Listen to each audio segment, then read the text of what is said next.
إلى حضرة النبي مصطفى رسول الله صلى الله عليه وسلم وكافة الأنبياء والمرسلين وإلى الملائكة المقربين والشهداء والصالحين والعلماء ولنا وخصوصا إلى روح المرحوم الشيخ أبو حميد محمد بن محمد الغزالي الطوسي rahimahullahu ta'ala.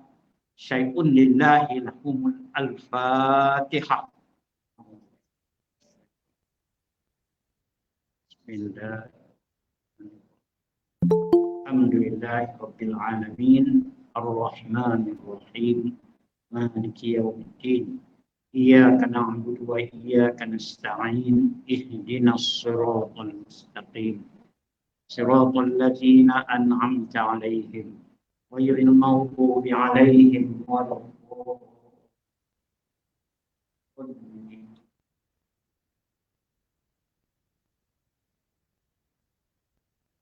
Bismillahirrahmanirrahim. Alhamdulillahirabbil alamin wassalatu wassalamu ala asyrafil anbiya'i wal mursalin wa ala alihi wa sahbihi ajma'in. Rabbi yassir wa la tu'assir. Rabbi imtamin bil khair. Rabbi shrah li sadri wa yassir li amri wahlul 'uqdatam min lisani yafqahu qawli.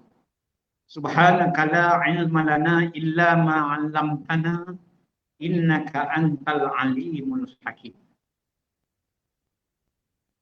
Allahumma aftah alaina bi hikmatika fatuhal 'arif wanshur alaina bi rahmatika ya arhamar rahimin. Assalamualaikum warahmatullahi wabarakatuh. Waalaikumsalam. Waalaikumsalam. Alhamdulillah. Pagi ini diberikan kesempatan oleh Allah Subhanahu wa taala kita bertemu lagi dalam kuliah online bersama dengan kitab Arba'in fi Usuluddin karangan Imam Al-Ghazali rahimahullah. Saya berkuliah daripada Kompleks Pendidikan Islam Tarbiyatun Nisa Tuaran Sabah. Bersama dengan kita pelajar-pelajar muslimin dan muslimat, bani dan banat yang berada di surau kompleks ini. Dan turut serta bersama saya adalah Tuan Guru Ustaz Abdul Halim Abbas hafizahullah ta'ala, mudir madrasah ataupun kompleks ini. Sudah banyak kali kita bersiaran daripada Tarbiyatun Nisa dan juga Tarbiyatun Bani, bukan kali pertama.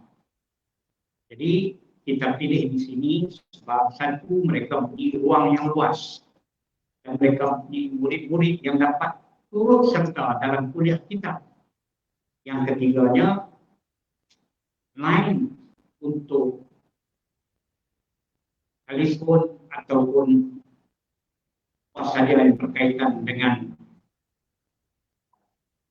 telefon handphone kita ini sangat baik di sini.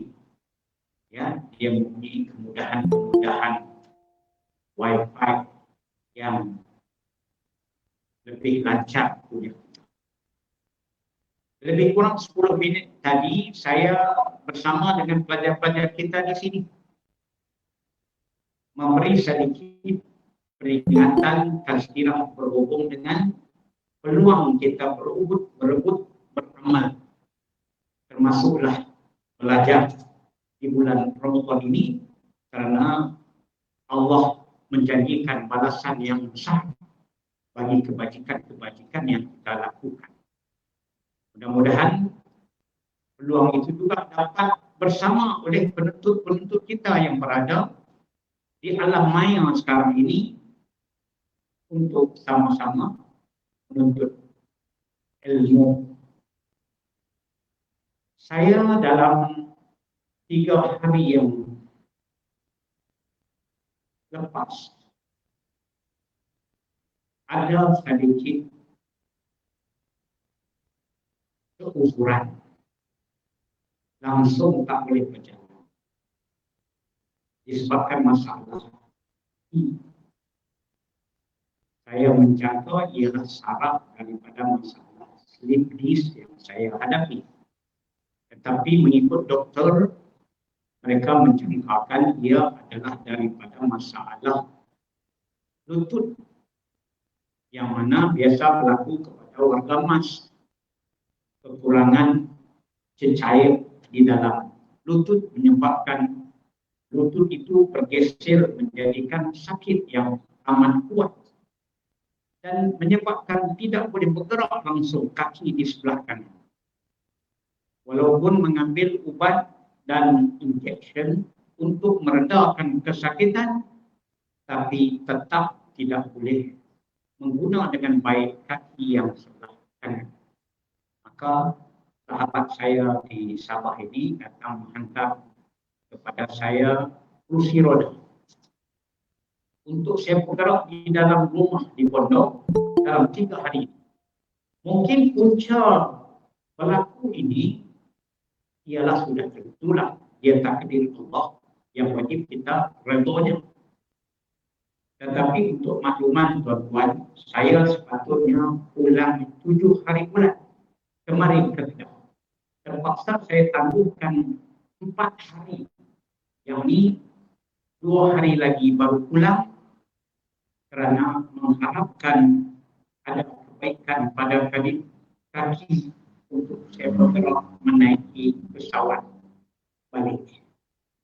Mudah-mudahan tuan-tuan semua dan anak-anak kita di sini doakan, sebab Ustaz sudah ada 3 minggu di Sabah, penuh aktiviti termasuk ke pendalaman, dan dalam kereta ada tengah masa 10 jam daripada Lahad Datu sampai ke Kudat. Dan Ustaz balik, Ustaz masuk lagi pendalaman bersama dengan saudara baru kita di dalam sana, menyantuni mereka, membawa bekalan makanan dan juga pakaian bagi mereka ceria menyambut Ramadan. Dan Ustaz tengok sambutan sangat baik, bukan saja daripada saudara-saudara baru Islam kita, malah sekampung itu datang ke rumah Ustaz yang kita bina di tengah-tengah hutan dulu, hasil sumbangan daripada rakan-rakan kita yang belajar online ini juga, dan sebahagian besarnya yang belajar di Masjid Sultanah Bahiyah yang menyumbang. Dan perjumpaan setiap kali Ustaz masuk di sana.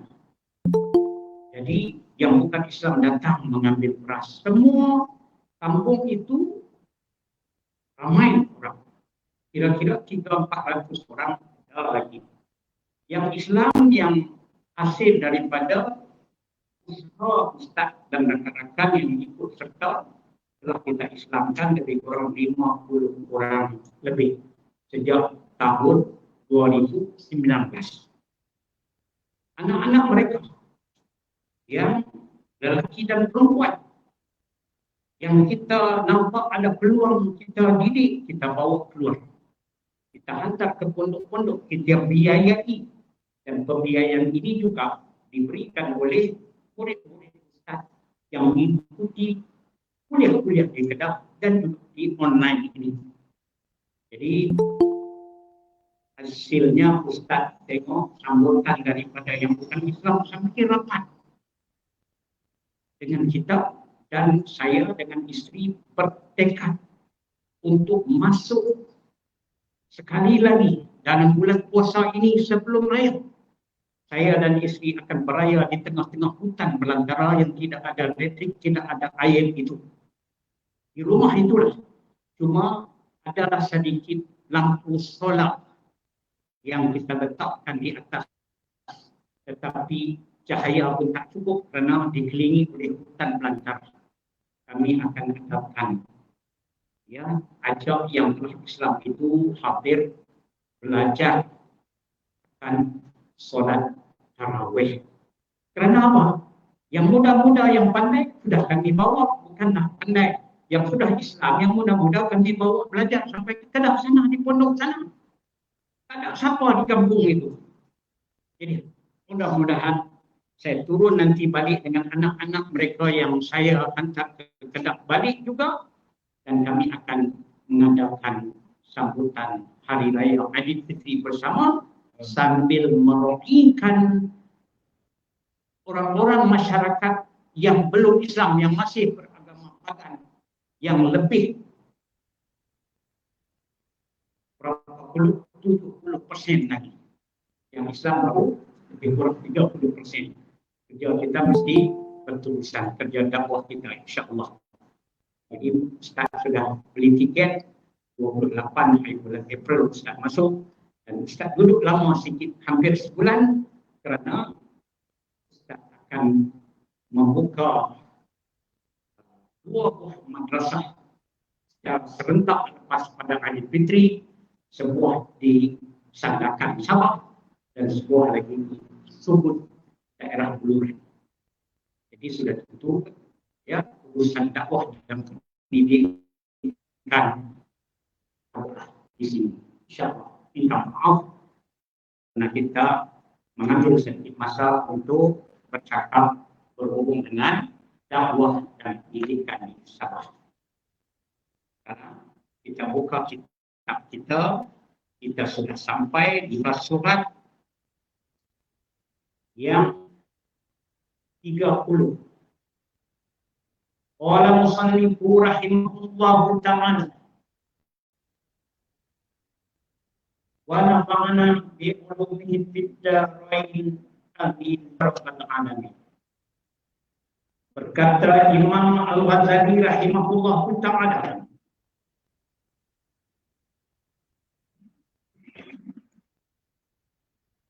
tahap pertama dari 2 tahap ini, yakni mengetahui dalil-dalil akidah ini, telah kami muatkan dalam Al-Risalah Al-Qudsiyah sekitar 20 halaman.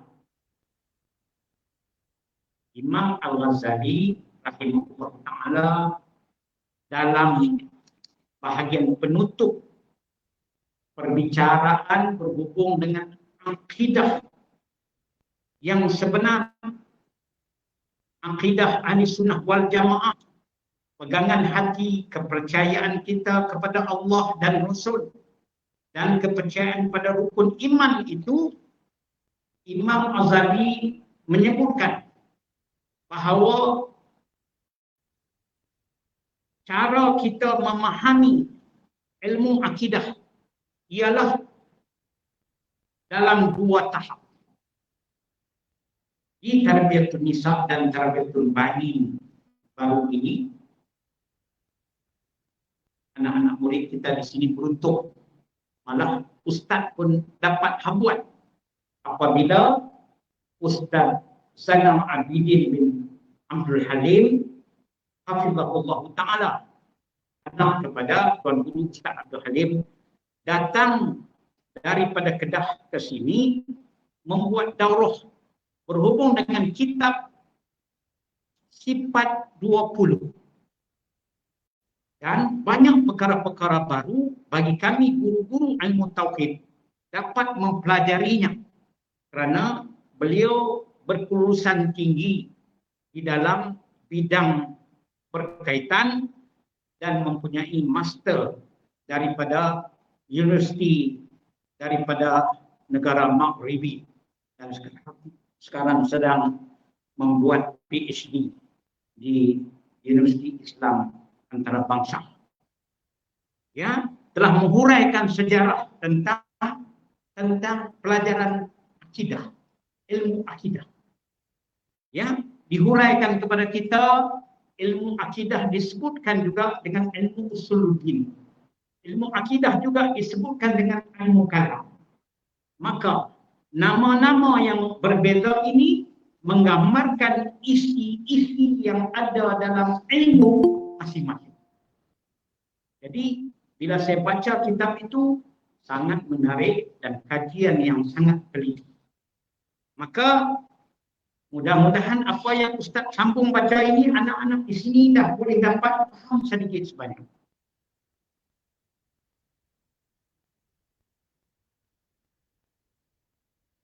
Perkara tersebut, kata Imam Ghazali, tahap ilmu akidah itu, yang dua tahap ini, perkara tersebut merupakan salah satu pasal, salah satu bab daripada kitab Qawaid al-Aqaid dari kitab Al-Ihya, yakni daripada satu kitab Imam Ghazali tulis, yaitu yang bernama Qawaid al-Aqaid, yang merupakan bahagian akidah di dalam kitab Ihya Ulumuddin yang sangat terkenal itu, karangan Imam Al-Ghazali.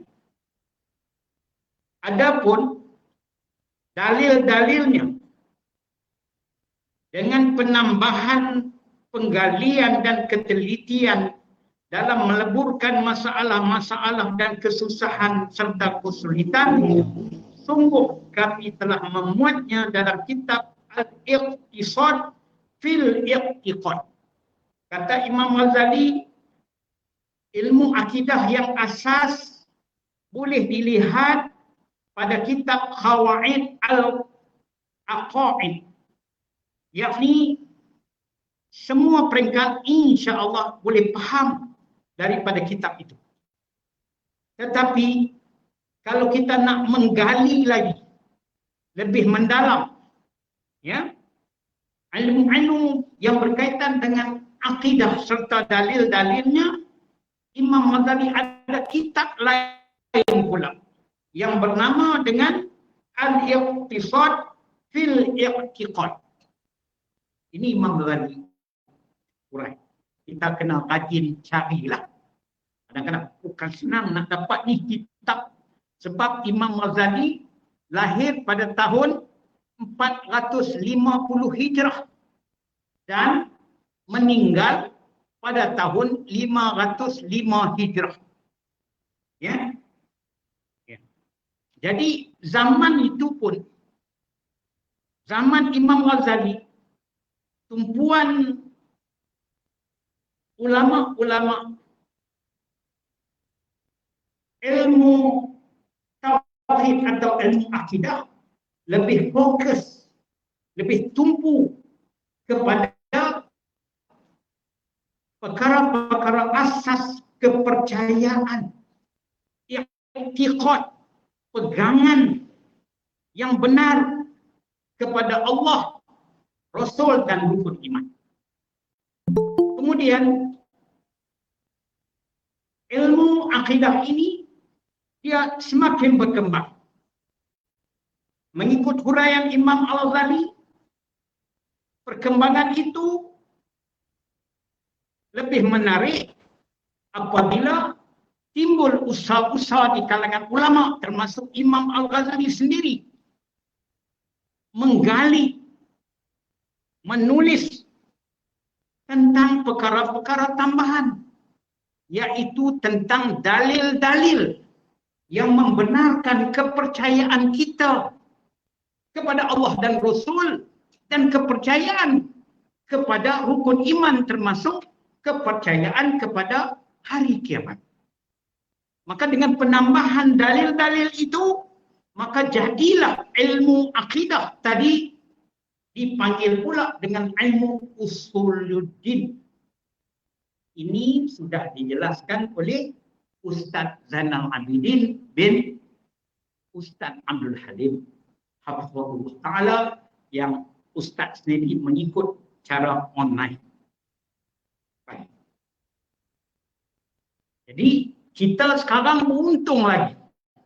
Sebab apa? Sebab terhimpun kita ilmu asas akidah, ilmu usuluddin, ilmu cabang agama dengan tambahan-tambahan tentang dalil-dalil. Dalil pula terbahagi dua. Satu, dalil akhli, dalil akal. Dan yang kedua, dalil nakhli, yakni dalil Al-Quran dan hadis Nabi sallallahu alaihi wasallam. Kalau kita tidak berusaha nak mengaji lagi, kalau kita tak berusaha nak menadah kitab lagi, kita tidak tahulah apalah kita ini. Kerana sudah dihimpunkan kepada kita segala maklumat-maklumat ini untuk menambahkan keyakinan kita dan akidah kita. Baik. Ia merupakan kitab tersendiri, kata Imam Al-Ghazali, memuatkan intisari ilmu para ahli kalam. Bila sebut ahli kalam, apa pula ilmu yang namanya ilmu kalam? Ilmu kalam juga terkait dengan ilmu tauhid. Kerana ilmu tauhid juga dikenali dengan nama ilmu kalam. Mengikut huraian ulama-ulama yang mahir dalam sejarah perkembangan ilmu akidah ini, termasuklah Ustaz Zainal Abidin sendiri dalam kitabnya menunjukkan bahawa ilmu kalam ini disebutkan pada masa itu bila ada ulama-ulama menjuruskan pengkajian mereka pada masalah akidah berhubung dengan masalah-masalah akidah yang tidak betul, kepercayaan yang silap, perkara-perkara bid'ah dalam akidah. Maka mereka membuat hujah-hujah supaya orang ramai tidak mengikut akan jalan-jalan yang tidak betul seperti puak-puak Mu'tazilah. Bila ilmu tauhid ataupun ilmu akidah, ilmu usuluddin tadi berkembang sehingga menyentuh kepada pihak-pihak yang tak betul akidahnya, maka pada ketika itu ilmu tauhid dikenal dengan lebih luas sebagai ilmu kalam. Dipaham ya? Itu. Semua sama tetapi kandungan-kandungan itu bertambah. Ilmu akidah, ilmu usuluddin, ilmu kalam. Ya, ilmu kalam. Baik.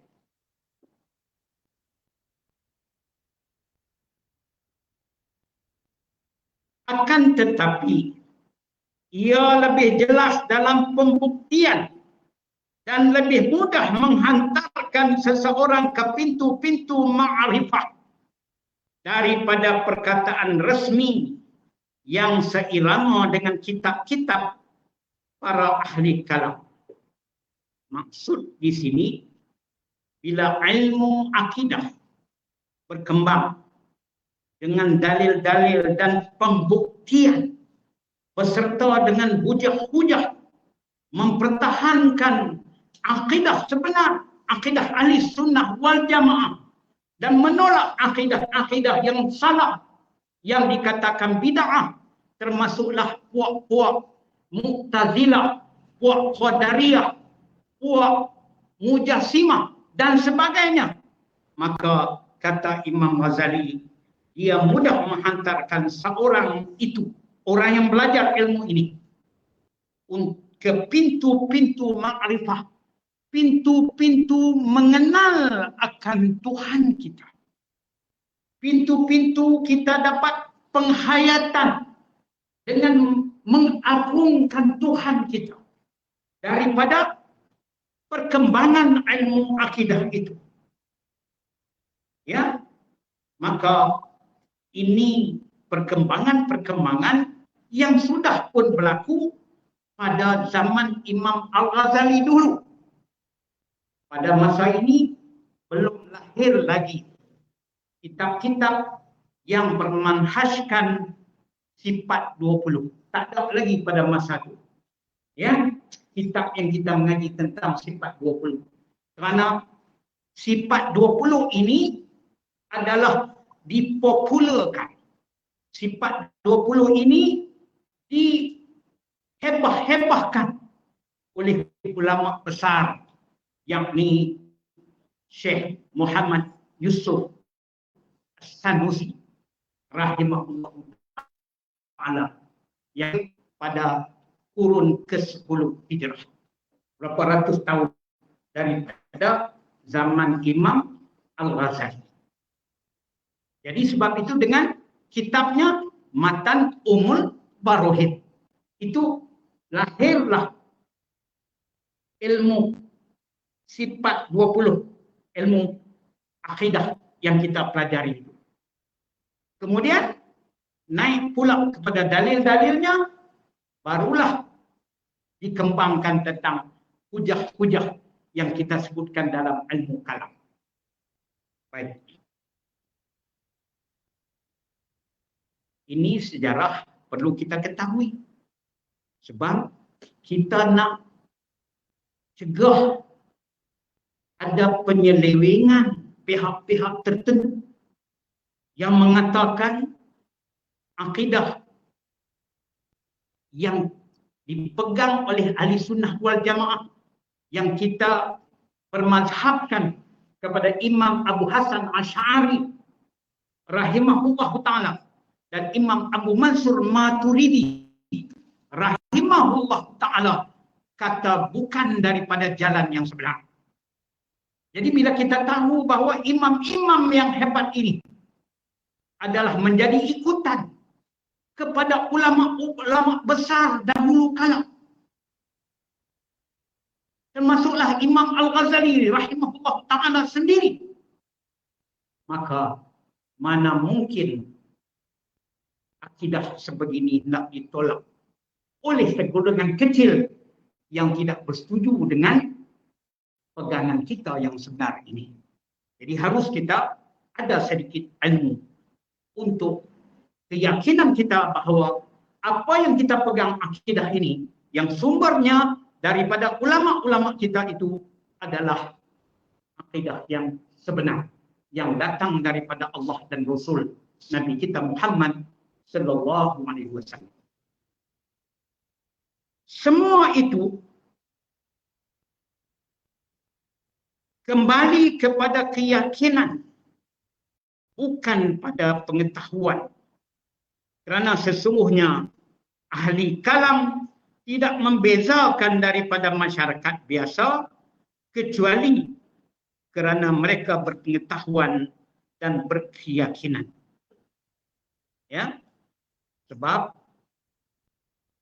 Imam Ghazali sebut semua tadi perkembangan ilmu akidah tadi adalah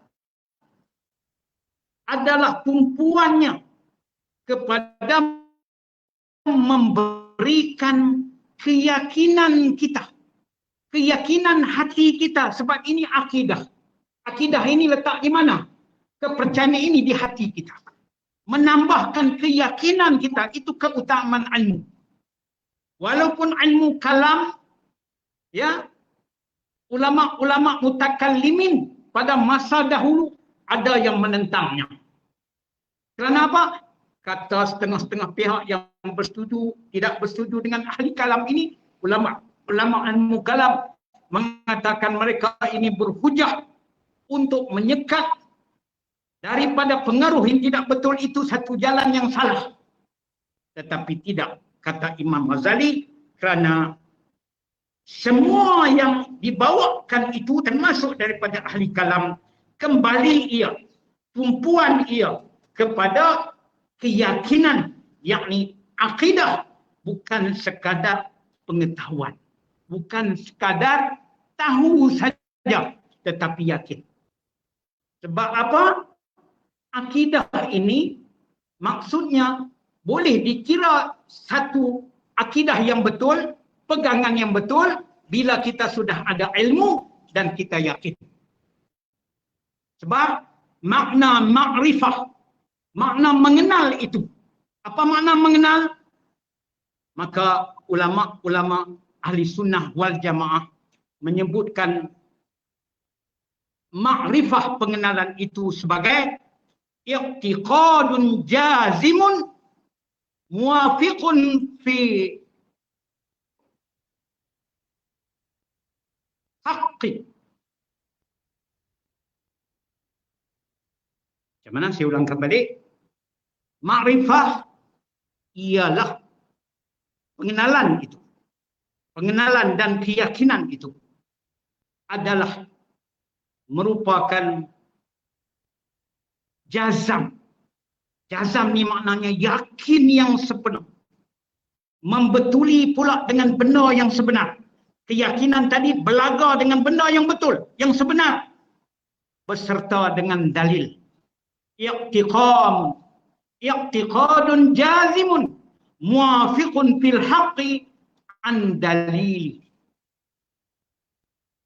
Kalau tak ada keyakinan, walaupun kita ada ilmu banyak tentang Tuhan, tentang Rasul, tentang hari kiamat, tentang rukun iman semua, tapi hati tak yakin, boleh dipanggil akidah tak? Tak boleh. Akidah yang tak betul.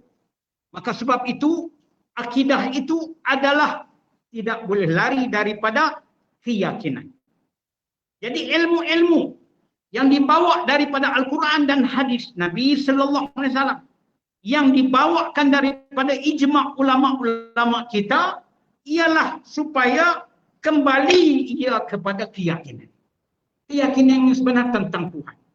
Keyakinan itu kena pula dengan benda yang sebenar. Benda yang sebenar itu datang dari Allah dan Rasul. Misalnya, kita yakin Allah itu Tuhan. Kita yakin Tuhan itu ada. Siapa Tuhan itu? Allah. Dari mana kita tahunya? Daripada Al-Quran dan hadis Nabi sallallahu alaihi wasallam. Berita yang datang daripada Allah dan Rasul, semua berita yang benar. Maka keyakinan kita kena dengan hak sebenar. Orang kafir, mereka yakin juga akan kepercayaan mereka. Tapi kepercayaan mereka tidak kenal, tidak kena dengan perkara yang sebenar. Yang bukan dari Tuhan yang sebenar. Dan ketiga, yang dikatakan makrifah, pengenalan yang sebenar kita kepada Tuhan dan Rasul dan rukun iman, mesti kena ada dalil. Dalil. Mesti daripada dalil. Mana dalilnya? Dari dalil akal dan dalil Al-Quran dan hadis Nabi sallallahu alaihi wasallam.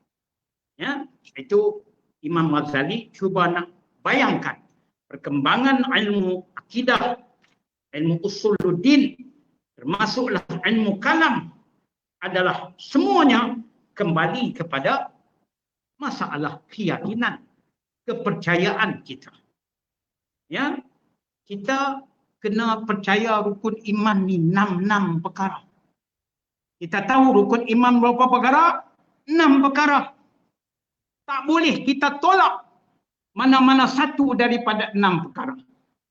Kerana saya sudah bagi tahu dulu kepada kelas yang ada di sini dan juga di Tarbiyatul Banin, bahawa matematik rukun iman 6 tolak 1 tinggal berapa? Kosong. Pandai. 6 tolak 1 bukan tinggal 5. Rukun iman ada berapa? 6. Tak tahu atau tak percaya mana-mana satu, tinggal kosong. Tiada ada iman. Jangan ingat 6 tolak 1, ada 5 lagi. Banyak lagi iman aku. Tak ada, kosong. Sebab apa? Ini soal akidah. Itulah pentingnya kita belajar untuk mendapat pengetahuan dan untuk mendapat keyakinan. Sesuai dengan firman Allah Subhanahu wa taala di dalam Al-Quran surah Muhammad ayat 19. Allah berfirman, "Fa'lam annahu la ilaha illallah." Maksudnya, maka ketahuilah olehmu ataupun maka kenallah olehmu sesungguhnya tidak ada Tuhan melainkan Tuhan. Nampak? Itu. Jadi ini kita nak habiskan insya-Allah kalau boleh, ya, kita habislah bahagian yang terakhir ini daripada masalah akidah kita.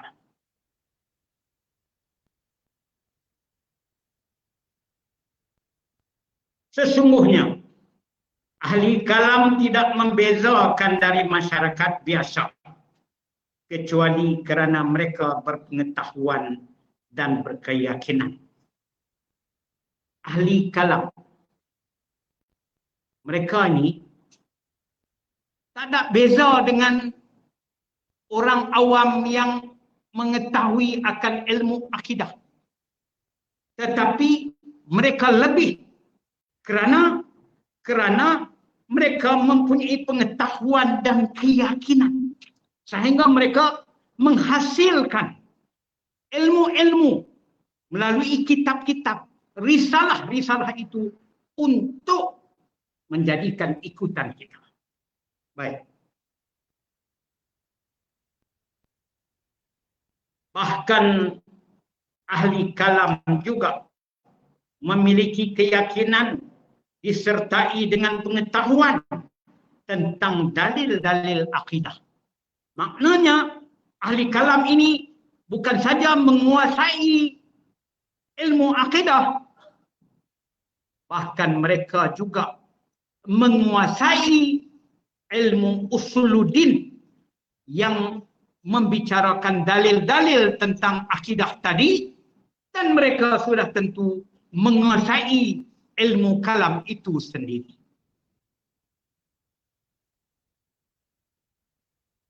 Untuk menguatkan keyakinan dan melestarikan serta memeliharakannya dari bisikan para ahli bid'ah. Tambahan pula kelebihan ahli kalam ini, ahli ilmu kalam ini, yang alim di dalam huraian-huraian berhubung dengan menjaga akidah yang betul dan menolak akidah-akidah yang salah yang kita sebut tadi, seperti puak Mu'tazilah, seperti puak Mujassimah, puak Qadariyah, puak Jabariyah yang tak betul itu.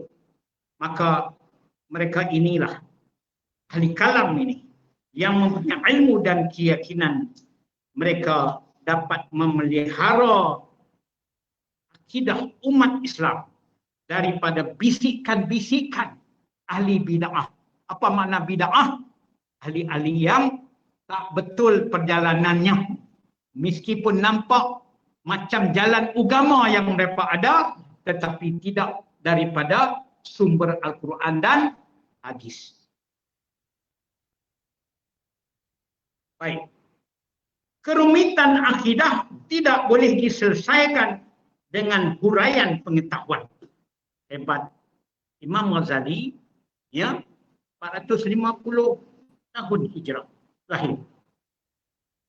Kata Imam Ghazali, kerumitan dalam masalah akidah, kepercayaan kita kepada Tuhan, kepercayaan kita kepada rukun iman, 6 perkara, tidak boleh diselesaikan setakat kita mengaji ilmu akidah itu saja, tanpa kita mencari dalil-dalil, tanpa kita mengetahui selok-belok pengetahuan tentang akidah yang salah. Apa tujuannya? Yaitu ilmu akidah mestilah kembali kepada keyakinan. Jazam itu. Yakin hati sepenuhnya kepada jalan yang betul. Akidah kepercayaan yang betul. Dia bukan semata-mata pandai bercakap tentang ilmu akidah, ilmu tauhid, bercakap sana, bercakap sini, padahal hati tak pegang langsung. Jadi itu, Allah tahu itu. Allah tahu. Siapa yang tak pegang betul, Allah tahu. Sebab tidak terselindung sedikit pun hati kita, kepercayaan kita bagi Allah. Dia tahu dengan ilmunya itu. Jadi, apa yang kita belajar, kita pegang di hati kita. kita yakin percaya. Itulah dia panggil imannya. Dan kita laksanakan pula apa yang kita yakin percaya itu. Apabila kamu ingin menyerap sesuatu dari bau-bau pengetahuan, kamu akan menemuinya sedikit dalam kitab As-Sabru wa Syukr dan kitab Al-Mahabbah dan bab Tauhid di dalam kitab awal Al-Tawakkul yang semuanya berasal dari kitab Al-Ihya, yakni Ihya Ulumuddin karangan Imam Ghazali. Imam Ghazali bagi tahu kalau kita nak menyerap bau-bau pengetahuan, asas-asas pengenalan dalam ilmu akidah, maka kita akan menemuinya dalam kitab-kitab Imam Al-Ghazali yang beliau sebutkan satu persatu tadi, yang semuanya kitab-kitab itu berpunca daripada ilmu Imam Ghazali di dalam kitab yang besar Ihya Ulumuddin. Kamu akan mengetahui dalam kadar yang cukup darinya tentang cara mengetuk pintu ma'rifah. Masya Allah, tabarakallah. Tidak akan dapat seseorang itu mengenal Allah dengan mengenal yang betul. Pengenalan yang khusus. Sehingga dapat menjiwai pada hatinya membesarkan Allah. Sehingga pengenalan itu menjadikan dia dalam perasaan ubudiyah, semangat dan keyakinan untuk nak beribadat semata-mata kepada Allah. Tidak ada langsung menduakan Allah. Ini nak dapat ini semua mestilah dari punca kita mengenal Allah dulu. Punca itu mesti datang daripada pengenalan kepada Allah, Rasul dan rukun iman sehingga kita dapat keyakinan itu. Inilah dapat mengetuk pintu ma'rifah di dalam kitab Al-Maqasadul Aqsaf. Dalam kitab Imam Ghazali juga. Ma'ani, makna asma illa al-husna, terutama tentang nama-nama yang diambil daripada af'al, yakni perbuatan Allah.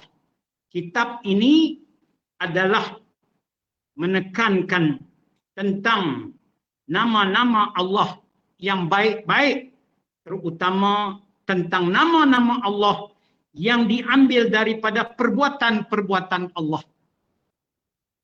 Apabila kamu menginginkan penjelasan, kata Imam Ghazali, apabila kamu menginginkan penjelasan pengetahuan tentang hakikat-hakikat akidah ini dengan jelas dan tanpa pengawasan, kamu tidak akan dapat memperolehinya kecuali dalam sebahagian kitab kami yang menyulitkan bagi yang bukan ahlinya. Jadi maknanya untuk mereka yang menginginkan penjelasan pengetahuan tentang hakikat-hakikat akidah ini dengan jelas dan tanpa pengawasan, kamu tidak akan memperolehinya kecuali dalam sebahagian kitab kami yang menyulitkan bagi yang bukan ahlinya. Maknanya yang nak mengaji betul-betul kitab Imam Ghazali ini mesti ada ilmu yang sesuai dengan pemahaman dalam bahasa Arabnya, dengan nahwu dan sorofnya, dengan mantiknya, ya, dengan ilmu-ilmu perbandingan dan sebagainya. Bukan sebagai orang biasa macam kita ini.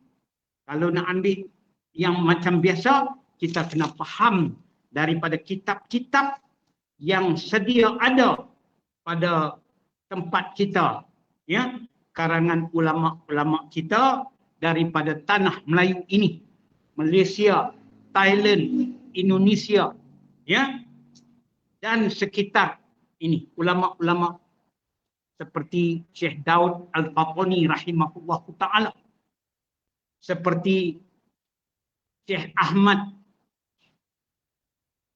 bin Muhammad Zin Al-Fatani rahimahullahu ta'ala, ya, seperti Syekh Ismail bin Abdul Qadir Al-Fatani rahimahullahu ta'ala. Banyak lagi, ya, daripada ulama-ulama tempatan yang kita boleh belajar dalam asas-asas ilmu akidah, yang mereka juga mengambil daripada kitab-kitab, sumber-sumber sampai kepada Imam Al-Ghazali, sampai kepada ulama-ulama yang lebih awal lagi, sampai sanad itu kepada Rasulullah sallallahu alaihi wasallam. Berhati-hatilah, kata Imam Ghazali, jangan sampai kamu tertipu dan berasa mampu memahaminya. Tak pandai nak baca, jangan duduk gagah, dia kata. Jangan duduk rasa hebat semua, tak cukup alat nak membaca, takut dia pergi jalan lain.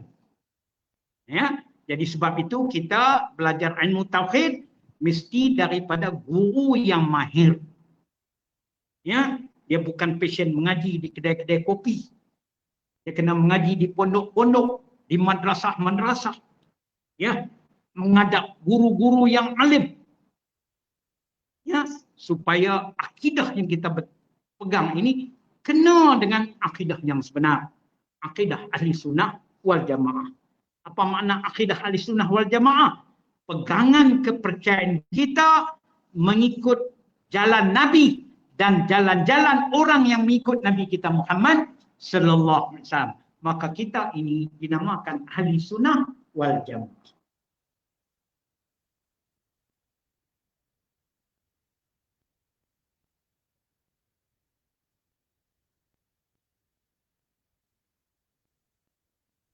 Kata Imam Ghazali, berhati-hatilah jangan sampai kamu tertipu dan berasa mampu memahaminya, lalu bersungguh-sungguhlah mempelajarinya. Jadi kalau tak mampu, jangan duduk rasa-rasa hebat, ya, nak mencungkil kalau tak cukup alat dia. Takut akhirnya kamu menolak secara terang-terang kecuali kamu menghimpunkan 3 perkara. Dalam hal ini, Imam Ghazali kata, untuk kita memahami ilmu yang lebih mendalam dalam hal-hal ma'rifah, ma'rifah yang ammah dan ma'rifah yang khassah, ma'rifah yang umum dan ma'rifah yang khusus. Ya, penghayatan kepercayaan, keyakinan kepada Allah mesti kita ada 3 perkara dulu. Ni kita nak sedia mengaji ni di pondok-pondok ni. Ni kita sedia ni duduk rata-rata masjid nak mengaji ni. Supaya kita dapat 3 asas penting ini untuk kita nak mendalami, mencukil rahsia ilmu makrifah ataupun ilmu yang berkaitan dengan akidah. Pertama, ilmu zahir dan mencapai kedudukan iman, bukan kedudukan imam tu, dan mencapai kedudukan iman, tukar M dengan N. Di dalamnya, pertama kata Imam Ghazali, kita kena himpun 3 perkara ini. Mana 3 perkara ini? Pertama, ilmu zahir dan mencapai kedudukan iman di dalamnya. Ilmu zahir dan ilmu syariat, ya, kita kena ada dulu. Kita mengaji berhubung dengan iman, kepercayaan kita, rukun iman itu, asas itu kita mesti ada, mesti kuat, ya, mesti ada dalil-dalil dia, mesti kita faham bahawa pegangan akidah kita ni berbeza dengan puak Mu'tazilah yang percaya tak betul itu. Kena ingat itu, asas dia mesti ada dulu. Jangan pakai timpa nak mengaji yang tinggi. Tak mau tengok dah macam kecil-kecil ni. Oh, tak main dah kelas pasal apa? Oi, aku main tinggi-tinggi tu. Aku main atas puncak Gunung Kinabalu tu. Mana ada pondok puncak Kinabalu? Orang putih ada lagi tu. Ngaji kat siapa? Jadi belajar dulu asas-asas ilmu di madrasah-madrasah. Ilmu zahir, ya, ilmu syariat, ya, ilmu yang mengenalkan tentang Islam, ilmu yang mengenalkan agama. Apa makna agama itu? Apakah yang melengkapkan agama itu? Kita kena tahu dulu, ya. Baik. Kedua, kata Imam Ghazali, syarat untuk kita nak melanjutkan lagi dalam ilmu yang lebih tinggi mesti ada 3 perkara ni. Yang kedua, terputusnya hati dari dunia secara menyeluruh setelah menghapus akhlak-akhlak yang tercela sehingga tidak tertinggal bagimu rasa dahaga kecuali kepada Allah. Itu dia. Ya. Yang kedua, kata Imam Ghazali, terputusnya hati dari bergantung kepada dunia. Duk cinta dunia ni. Cinta manusia lebih pada cinta Allah dan Rasul.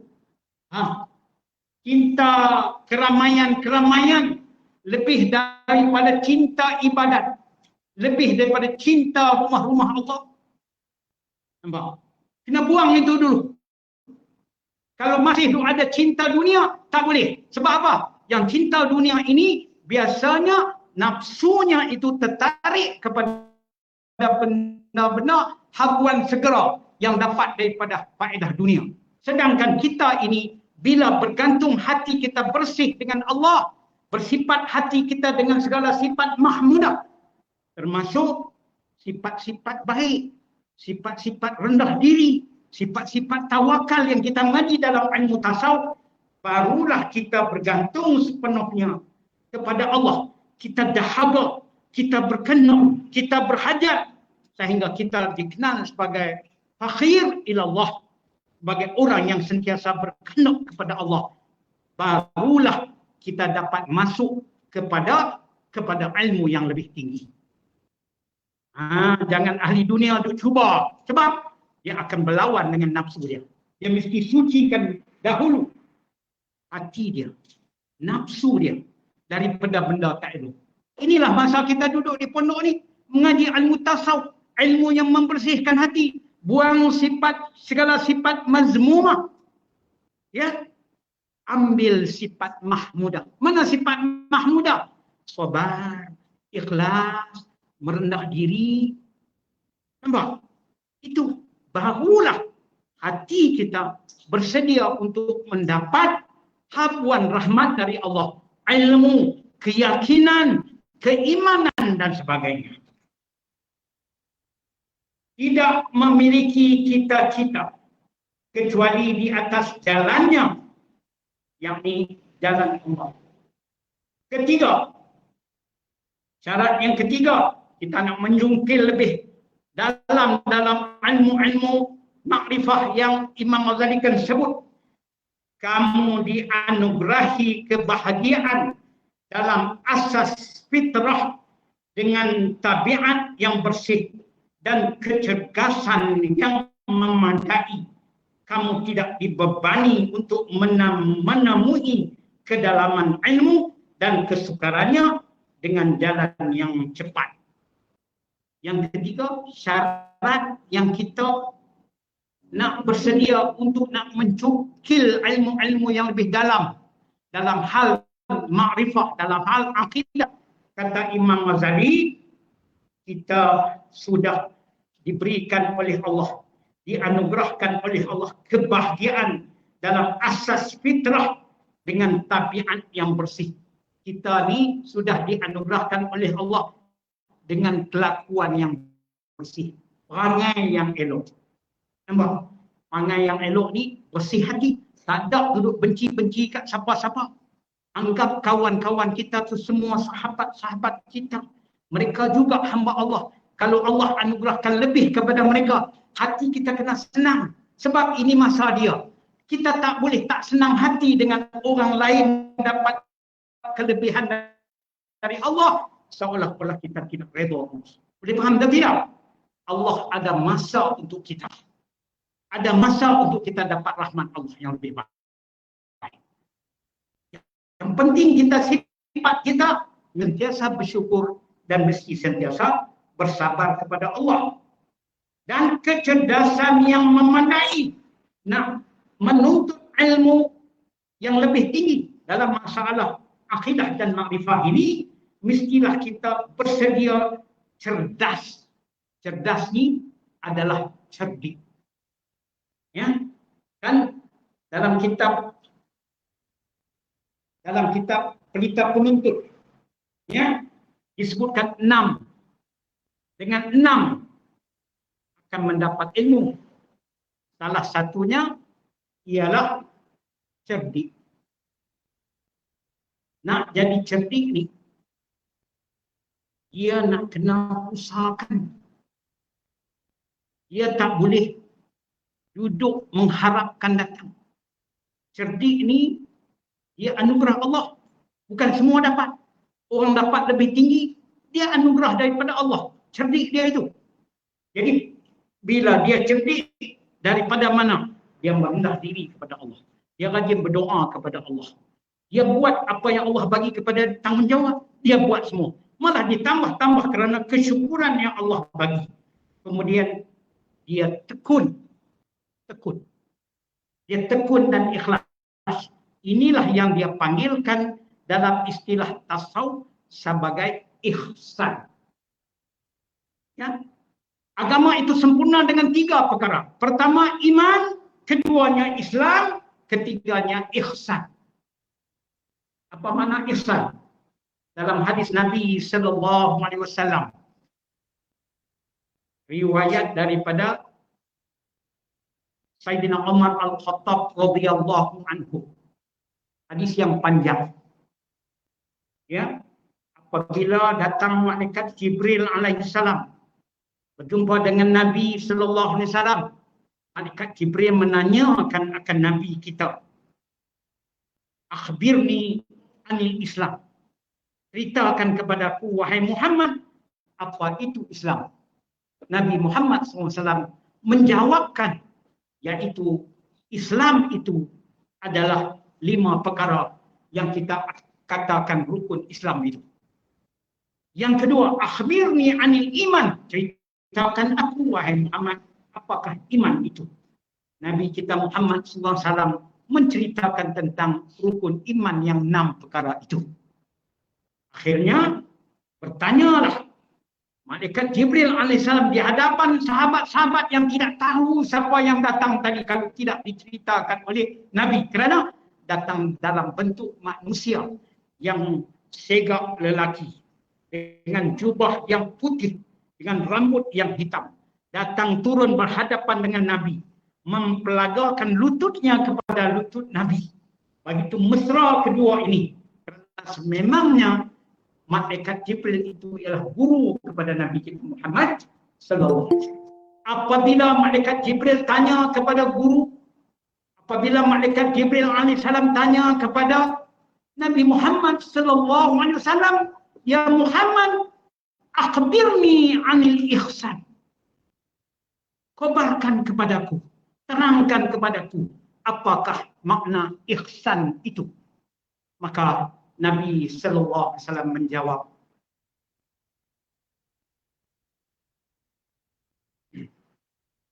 bahawa ihsan itu, ya, antak budallaha ka'annaka tarah fa in lam takun tarah wa innahu yarak. Maksudnya dalam bahasa Melayu, ihsan ialah kamu beribadat kepada Allah seolah-olah kamu nampak Allah itu. Dan ingat, kalau kamu tidak nampak Allah, Allah sentiasa nampak kamu. Itulah ihsan. Maknanya kita buat ibadat mesti tekun, betul-betul tekun. Kenapa?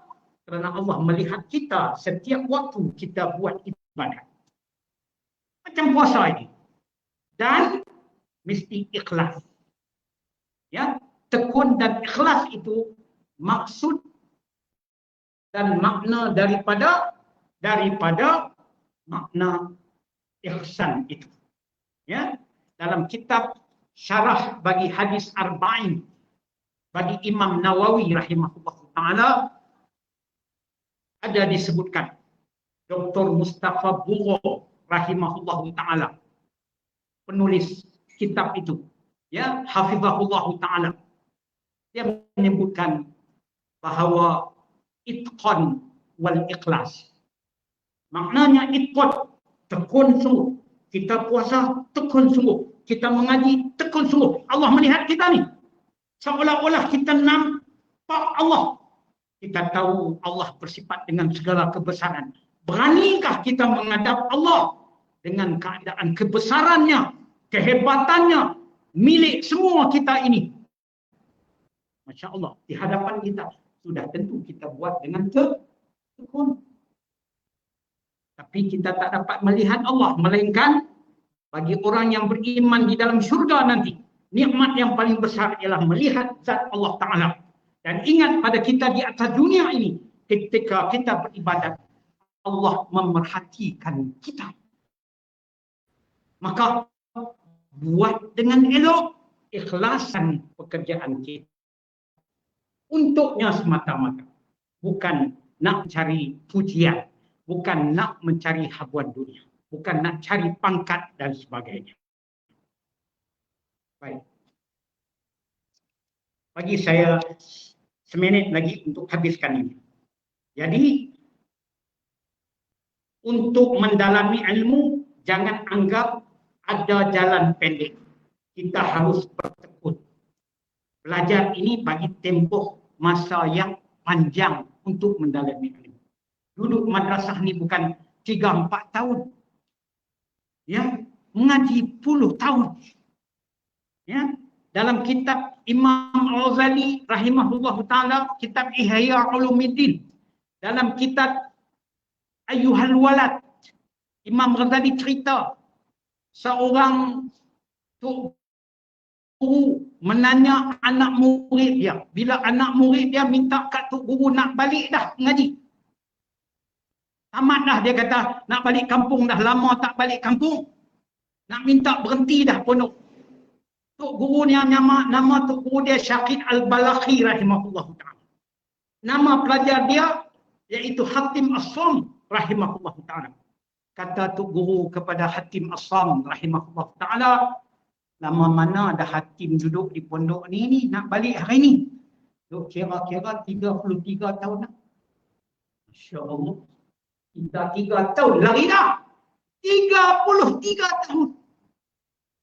Masya Allah, orang dulu-dulu. Ya, jadi baik. Jadi jangan mengaji nak kira segera.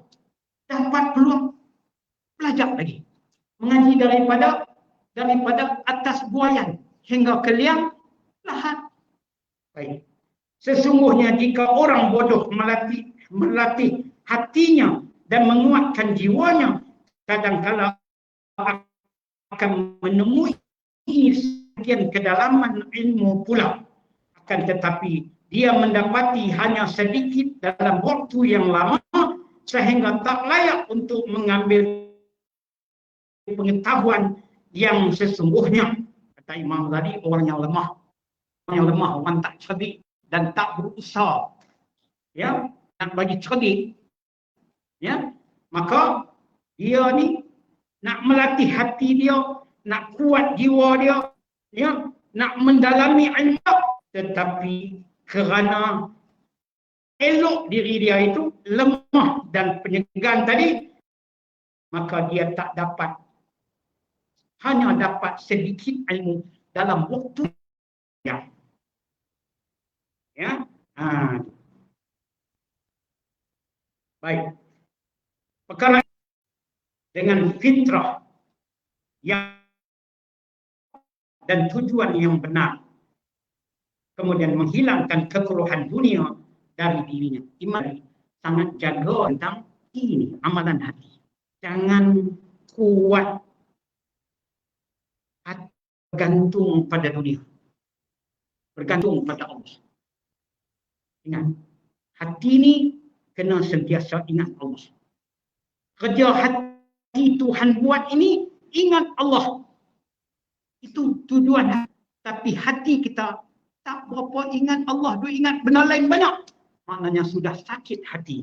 Yang sakit akan dapat ilmu yang baik. Keruh dunia ini. Jangan duduk terlibat dengan hati kita. Kerana tabiatlah, kerana perangailah yang menghalang hati untuk mengenal Allah. Orang tak akan dapat kenal Allah kalau perangai tak elok. Perangai huduh, buat maksiat, curi-curi, buat jahat, dia tak akan dapat mengenal Allah. Kerana nak mengenal Allah itu Allah yang bagi.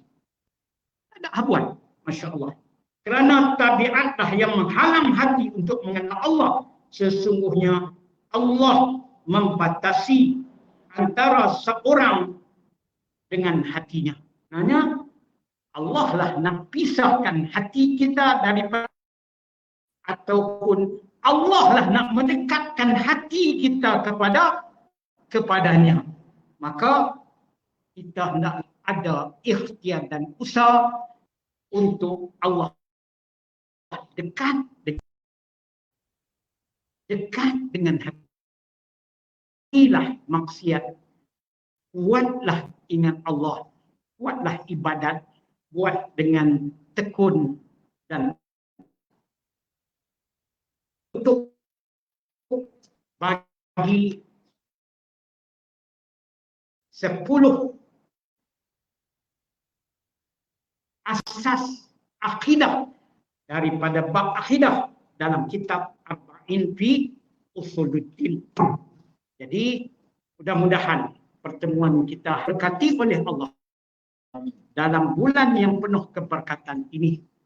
Semoga Allah akan memberi kita murah rezeki, memberikan kita keselamatan, bahagia dan ganjaran yang baik untuk kehidupan kita di dunia dan juga akhirat. Wabillahi taufiq wal hidayah. Assalamualaikum warahmatullahi wabarakatuh. Bismillahirrahmanirrahim. Alhamdulillahirabbil alamin. Wassalatu wassalamu ala asyrafil anbiya wal mursalin wa ala alihi wa sahbihi ajma'in. Allahumma 'allimna ma jahilna wa zakirna ma nasina. Rabbi faqihna wa faqih ahlana wa qurratina fi dinina wa hasbuna ni'mal wakil wa la hawla wa la quwwata illa billah walhamdulillahi rabbil alamin.